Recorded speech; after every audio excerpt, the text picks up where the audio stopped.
Selamat datang di channel Ye Chen Ping Mania. Terima kasih kepada Tuan Rahim Awang dan Tuan Mohriduan yang sudah berlangganan di channel Ye Chen Ping Mania. Semoga dilancarkan rezekinya dan diberikan umur panjang yang penuh keberkahan. Terima kasih kepada semuanya yang sudah like dan subscribe. Semoga selalu diberikan kesehatan dan kesuksesan. Penguasa Istana Naga Langit bab 5328 sampai bab 5331. Ledakan. Saat bulu anak panah bertabrakan dengan bola api, waktu seakan membeku. Segera setelah itu, energi destruktif meletus. Cahaya keemasan menyelimuti segalanya, dan bahkan ruang angkasa pun bergetar sedikit. Semua orang tercengang oleh kekuatan ini, secara naluriah menutup mata mereka. Ketika cahaya itu menghilang, pemandangan di arena membuat semua orang terkesiap kaget. Qin Lai berlutut dengan satu kaki, lubang darah mengerikan muncul di dadanya. Darah menyembur keluar, dan baju zirah ungu keemasannya hancur berkeping-keping. Dia menatap luka di dadanya dengan tak percaya, matanya dipenuhi teror. Kondisi Chen Ping pun tak jauh lebih baik. Serangan balik dari busur Raja Dewa telah menghancurkan meridian di sekujur tubuhnya. Darah terus mengucur dari sudut mulutnya, dan tubuhnya bergoyang tak stabil. Aku benar-benar kalah. Qin Lai bergumam pada dirinya sendiri. Lalu kilatan kegilaan muncul di matanya. Tidak, aku tidak kalah. Tiba-tiba ia mengangkat kepalanya dan menatap orang-orang di belakangnya. Kalian semua berdiri di sana untuk apa? Tangkap dia. Bunuh dia. Rebut artefak suci itu.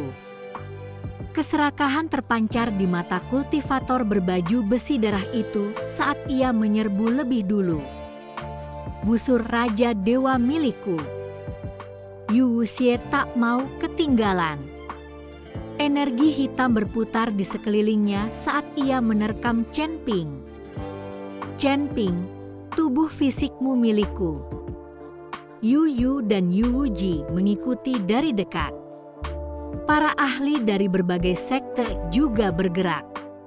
Semua orang tertarik oleh busur Raja Dewa dan garis keturunan klan naga Chen Ping. Mereka telah lama melupakan perjanjian sebelumnya. Tercela dan tak tahu malu.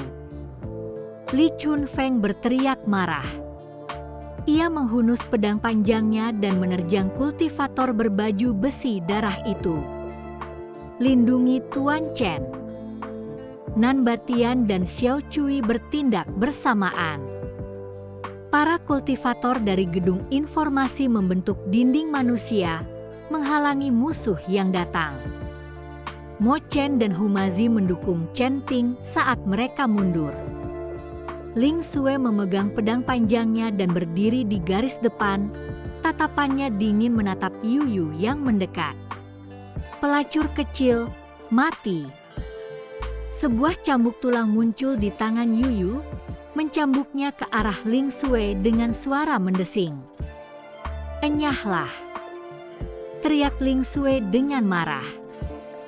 Pedang panjangnya melesat seperti pelangi yang mengejutkan, memaksa Yu Yu mundur. Keributan pun terjadi seketika. Li Chunfeng bertarung melawan kultivator berbaju besi darah. Keduanya berada di tingkat ke-9 alam abadi bumi. Ki pedang berbenturan dengan perisai cahaya berwarna darah. Setiap kali terjadi pertarungan, langit dan bumi berubah warna.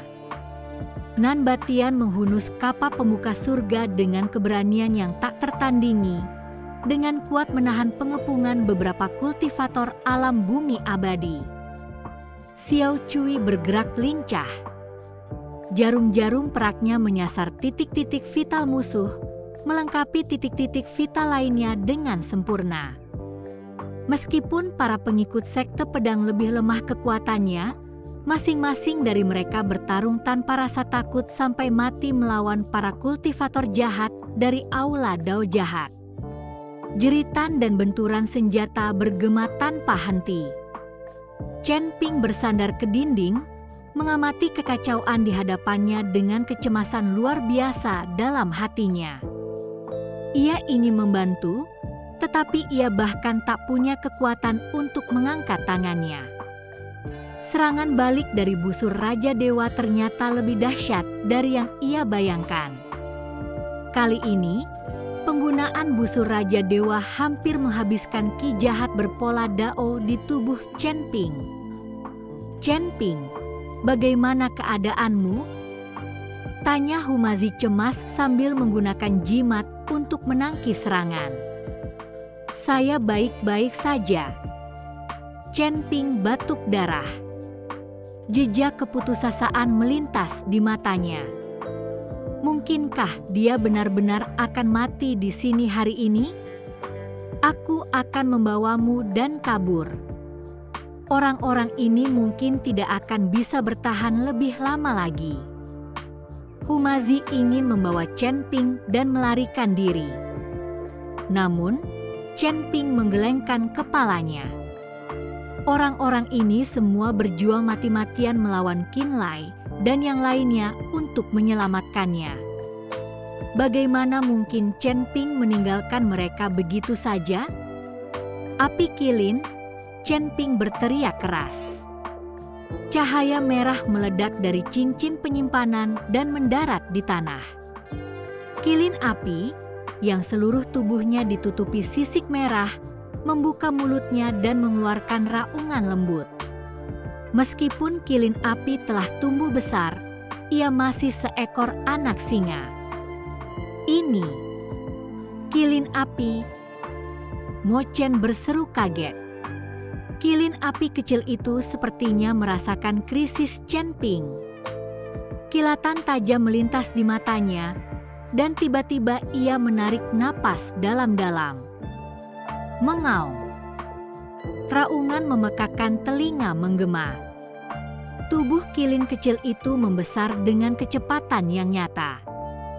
Dalam sekejap mata, ia berubah menjadi monster raksasa setinggi beberapa zhang. Tubuhnya terbakar dengan api yang berkobar, memancarkan aura monster dewa. Terima kasih masih menyimak channel Ye Chen Ping Mania. Binatang suci. Ternyata itu kilin api. Kita akan kaya raya. Kalau kita bisa menangkapnya dan mengolahnya menjadi pil, kita pasti bisa menembus batas wilayah kita. Semakin banyak orang tertarik pada kilin api. Mereka berbalik arah satu demi satu dan menyerbu ke arah ini. Kilin api meraung marah dan menyemburkan naga api. Dalam sekejap, naga itu membakar para kultivator yang bergegas di depan menjadi abu. Ia mengusap-usap kepalanya ke arah Chen Ping, matanya penuh kasih sayang. "Api kilin, hentikan mereka," kata Chen Ping lemah. Kilin api tampaknya memahami kata-katanya. Ia berbalik menghadapi musuh yang datang, membuka mulutnya yang besar, dan bola-bola api yang tak terhitung jumlahnya melesat keluar bagai hujan meteor. Boom! Boom! Boom! Ledakan demi ledakan terjadi silih berganti. Para kultivator yang menyerbu menjadi kacau balau oleh bola-bola api, meredakan krisis untuk sementara. Namun, ini hanya sementara. Kekuatan utama dari 6 aula istana ilahi dan aula Dao jahat belum dikerahkan.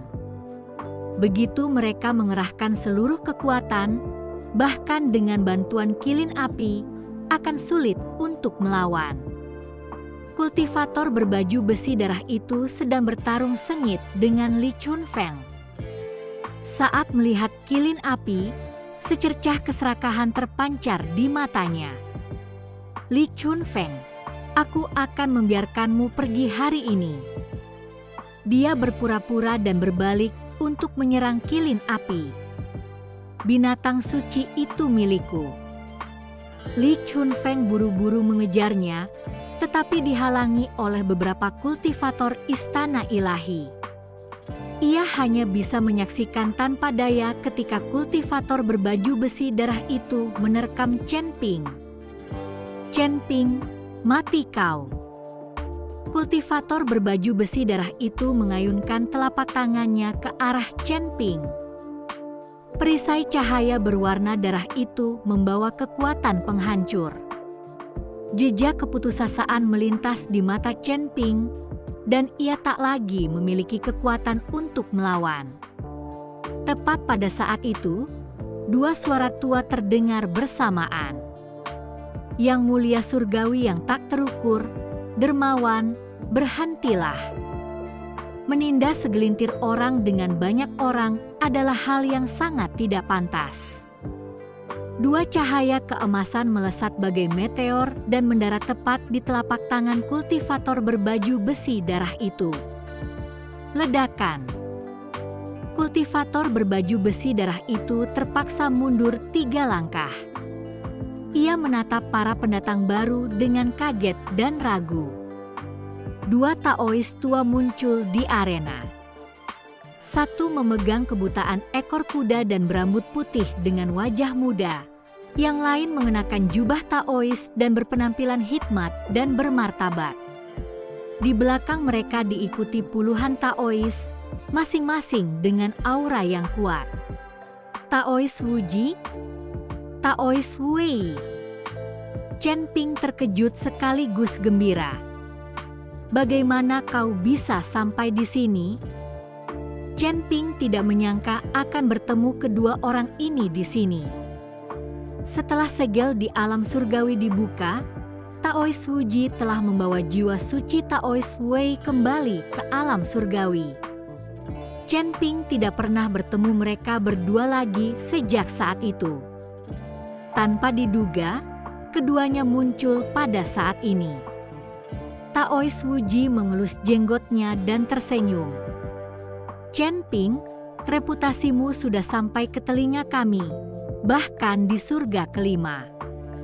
Mustahil bagi kami untuk tidak tahu tentangmu. Hari ini, setelah mendengar ada setan jahat yang membuat masalah di sini, kami datang khusus untuk melenyapkannya." Taois Wei juga tersenyum tipis. "Chen Ping, istana ilahi bersekongkol dengan jalur iblis dan mencelakai makhluk hidup. Bagaimana mungkin kuil suara gunturku hanya berdiam diri?"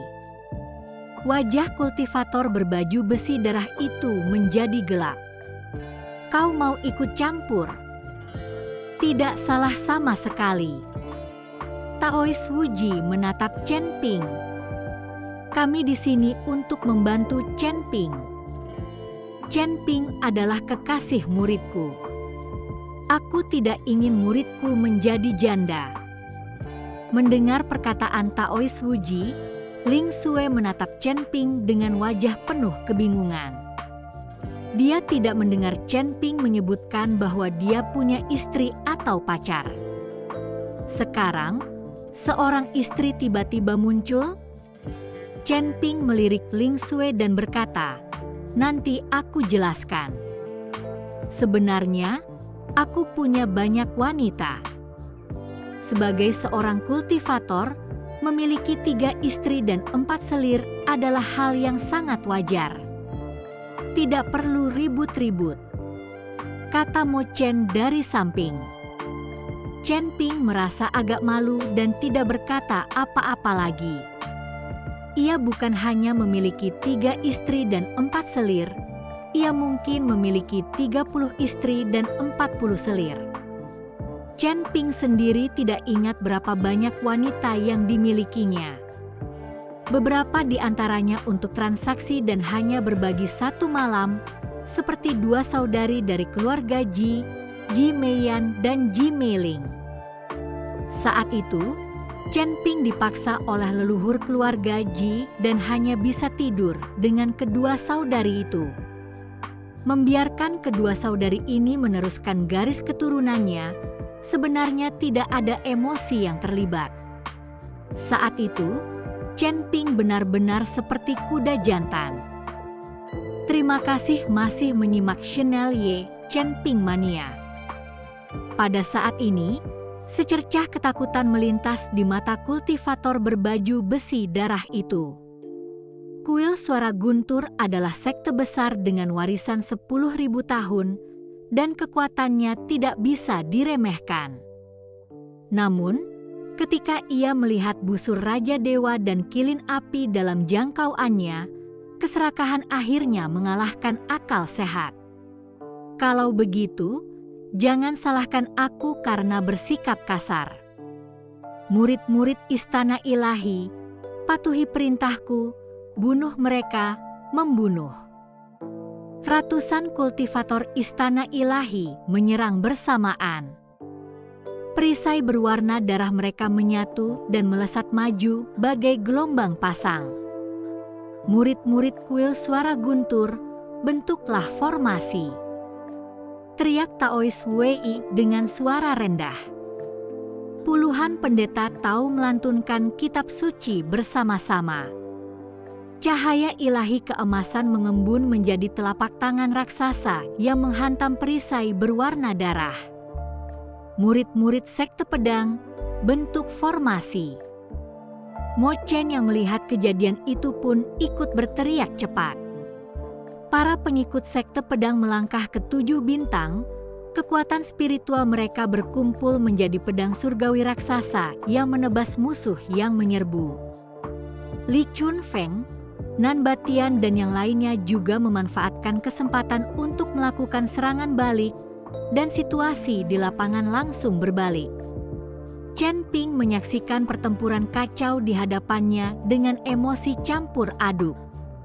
Ia tidak pernah menyangka bahwa di saat-saat tersulitnya, begitu banyak orang yang akan bertindak demi dirinya. Namun dia tahu ini baru permulaan. Busur Raja Dewa, garis keturunan naga, kilin api, terungkapnya rahasia-rahasia ini ditakdirkan untuk menyeretnya ke pusaran air yang lebih besar. Formasi Taois kuil Suara Guntur dan formasi pedang 7 bintang sekte pedang saling melengkapi. Cahaya ilahi keemasan dan energi pedang tajam terjalin menjadi jaring yang merobek perisai berwarna darah istana ilahi berkeping-keping. Kilin api mengamuk tanpa hambatan, api menyapu seluruh ladang.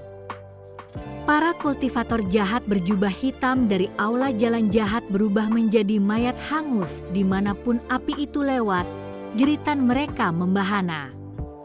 Mundur, cepat mundur. Seorang tetua dari sebuah sekte kecil melihat situasi menjadi buruk, menjadi orang pertama yang memimpin murid-muridnya kembali. Mereka hanya terpikat ke sini oleh keuntungan yang dijanjikan Qin Lai. Sekarang istana ilahi dan aula jalan jahat berada dalam posisi yang kurang menguntungkan. Bagaimana mungkin mereka berani berlama-lama dalam pertempuran? Begitu yang satu lari, yang lain menyusul. Para pembudidaya berbagai sekte bubar bagaikan air pasang yang surut, dan dalam sekejap mata lebih dari setengahnya lenyap. Yu Xie melihat murid-muridnya berjatuhan berbondong-bondong, merasakan sedikit ketakutan di matanya. Seni Tao kuil Suara Guntur adalah musuh alami bagi kultivasi jahat mereka. Melanjutkan pertarungan hanya akan berarti kehancuran total. Pergi. Yu Xie membuat pilihan yang menentukan, membawa Yu Yu dan Yu Wuji bersamanya. Mereka berubah menjadi gumpalan asap hitam dan melarikan diri, bahkan tidak peduli untuk merebut altar. Sang kultivator berbaju besi berdarah menatap medan perang yang runtuh, wajahnya gelap. Dia ingin merebut busur Raja Dewa dan kilin api, tetapi tidak menduga kuil Suara Guntur akan muncul. Kalau dia tidak pergi sekarang, dia pun bisa binasa di sini. Kita pergi. Kultivator berbaju besi darah itu bahkan tidak melirik Qinlai. Ia memimpin para murid istana ilahi pergi sebagai seberkas cahaya. Mereka datang hanya karena perintah dari Master Aula ke-6. Sekarang setelah misinya gagal, tentu saja mereka tidak akan mengorbankan diri untuk Qinlai yang tidak relevan.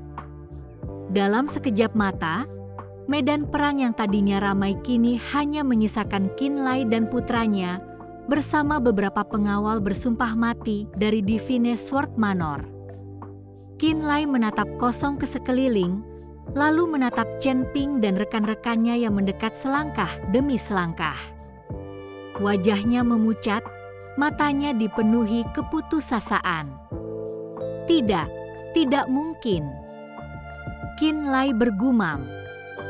Pedang panjangnya jatuh ke tanah. Mensyahn pedang ilahiku, dengan fondasi ribuan tahun, bagaimana mungkin bisa jatuh ke tangan pemuda sepertimu? Chen Ping berjalan perlahan ke arahnya, darah di pedang pembunuh naga masih segar. Qinlai, kau berkolusi dengan jalan iblis dan membantai rekan-rekanku. Hari ini adalah hari kematianmu. Ayah, selamatkan aku tidak ingin mati. Qin Feng, yang ambruk di tanah, menjerit kesakitan. Darah dari anggota tubuhnya yang terputus mengotori tanah dengan warna merah. Qinlai tiba-tiba menatap Chen Ping, kegilaan terpancar di matanya. Chen Ping, jika putraku mati, aku tidak akan pernah memaafkanmu, bahkan dalam kematian. Dia tiba-tiba menerjang Chen Ping, jelas berniat untuk mati bersamanya. Orang bodoh yang keras kepala. Tatapan mata Chen Ping berubah dingin, dan pedang pembunuh naga memancarkan cahaya dingin. Semburan darah menyembur keluar. Kepala Qinlai terguling ke tanah, matanya terbuka lebar, menunjukkan keengganan yang mematikan. Qin Feng menatap jenazah ayahnya, tubuhnya ambruk ketakutan. Ia mengotori dirinya sendiri dengan ketakutan. Ampuni aku, kumohon ampuni nyawaku. Terima kasih masih menyimak channel Ye Chen Ping Mania. Chen Ping menatapnya tanpa sedikit pun rasa kasihan. Dulu ketika Qin Feng menggunakan afrodisiak untuk menjebak Ling Sui, pernahkah dia berpikir tentang belas kasihan? Kamu telah melakukan terlalu banyak kejahatan, kamu tidak bisa dibiarkan begitu saja. Chen Ping mengayunkan pedangnya ke bawah, mengakhiri hidup Qin Feng. Dengan kematian Qinlai dan putranya, Divine Sword Manor yang dulu megah pun hancur. Saat debu mulai mereda, benteng sekte pedang tampak hancur, namun udara terasa lega karena berhasil bertahan hidup setelah bencana. Taois Wuji melangkah maju dan menyerahkan sebotol giok kepada Chen Ping. Ini adalah obat penyembuhan suci kuil suara guntur kami, pil pengembalian jiwa 9 revolusi. Pil ini memiliki efek luar biasa pada kerusakan meridian di tubuhmu. Terima kasih banyak, Taois. Chen Ping menerimanya dengan hormat dan membungkuk dalam-dalam. Jika mereka tidak tiba tepat waktu hari ini, akibatnya tidak terbayangkan. Taois Wei tersenyum. Kita tidak perlu berterima kasih. Hanya saja, garis keturunan naga dan kilin apimu telah terungkap. Aku khawatir hari-harimu tidak akan damai. Aku mengerti. Chen Ping mengangguk. Dia sudah siap. Kami masih memiliki urusan lain yang harus diselesaikan, jadi kami pamit dulu. Taois Wuji melirik Ling Sui. Ada sedikit rasa geli di matanya. Nona Ling, Chen Ping memang pria yang patut dipercaya, tapi kau mungkin perlu membiasakan diri punya lebih banyak saudara perempuan di masa depan. Ling Sui tersipu dan menundukkan kepalanya tanpa berbicara. Taois Wuji dan Taois Wei saling tersenyum, lalu pergi bersama murid-murid kuil suara guntur dalam dua lintasan cahaya keemasan. Nan Batian melangkah maju dan menepuk bahu Chen Ping. Saudaraku, jaga diri dan cepat pulih. Kalau terjadi apa-apa, kau selalu bisa datang kepadaku. Setelah itu, ia pun pergi bersama orang-orang dari Menara Informasi. Chen Ping memperhatikan sosok-sosok itu pergi, rasa hangat muncul dalam hatinya. Ia menoleh ke Mo Chen. Guru, tolong pimpin para murid untuk mengobati luka mereka dan memperkuat benteng. Baiklah. Mo Chen mengangguk, matanya penuh kelegaan. Li Chunfeng menghampiri Chen Ping, nadanya berat. Meskipun istana pedang ilahi telah hilang, istana ilahi dan aula jalan jahat tidak akan membiarkan ini begitu saja. Kau harus sangat berhati-hati. Aku tahu. Chen Ping berhenti sejenak. Tuan Kota Li, mengenai urusan kota suci pedang, serahkan padaku. Cahaya tajam berkilat di mata Li Chunfeng. Manajer Zhang dan para pengkhianat yang berkolusi dengan kekuatan asing juga harus disingkirkan. Setelah itu, Li Chunfeng berbalik dan pergi. Jubah putih saljunya memancarkan aura membunuh yang mengerikan. Pada hari-hari berikutnya, kota pedang suci penuh dengan pergolakan. Li Chunfeng melancarkan pembersihan besar-besaran dengan cara-cara yang menggelegar. Manajer Zhang dan fraksinya ditangkap dalam satu jaring, dan para petinggi yang pernah berkolusi dengan Qin Lai semuanya dilucuti kekuasaannya. Kota itu mengalami badai perubahan, tetapi akhirnya kembali ke kendali Li Chunfeng, ketertibannya dipulihkan. Sementara itu, Chen Ping diam-diam memulihkan diri di benteng sekte pedang. Pil pengembalian jiwa 9 revolusi benar-benar sesuai dengan namanya. Meridiannya yang rusak pulih dengan kecepatan yang terlihat oleh mata telanjang, dan kekuatan naga ilahi serta ketiga rasnya berangsur-angsur stabil. Ling Sui membawakannya obat setiap hari. Setelah mengalami hidup dan mati bersama, ikatan mereka semakin erat. Hanya ketika topik malam itu diangkat, Ling Sui masih tersipu merah. Suatu hari, Chen Ping akhirnya bisa bangun dari tempat tidur. Ia berjalan ke halaman dan menyaksikan para murid sekte pedang berkultivasi, sorot tekad terpancar di matanya. Kejatuhan Divine Sword Manor hanyalah permulaan. Tantangan yang lebih besar masih menantinya. Istana ilahi, aula jalan jahat, dan musuh yang bersembunyi dalam bayangan, dia harus meningkatkan kekuatannya dengan cepat untuk melindungi orang-orang di sekitarnya. Kakak senior Chen Ping. Ling Sui berjalan sambil membawa semangkuk obat, wajahnya menampakkan senyum lembut. Chen Ping menerimanya dan meminumnya sekaligus. Lalu ia menggenggam tangannya. Ling Sui, setelah lukaku sembuh, kita akan pergi ke pegunungan angin hitam bersama-sama dan menghancurkan cabang aula jalan jahat untuk selamanya. Ling Sui mengangguk tegas. Baiklah, aku akan ikut denganmu. Untuk melawan aula jalan jahat, kekuatanku belum cukup. Aku harus segera meningkatkan kultivasiku. Aku akan membawamu ke menara penekan iblis untuk kultivasi ganda. Bersama-sama kita akan tumbuh lebih kuat. Chen Ping membawa Ling Sui ke menara penindasan iblis. Wajah Ling Sui memerah. Ia tahu bahwa di hari-hari mendatang ia mungkin bahkan tidak punya kekuatan untuk berdiri. Bersambung.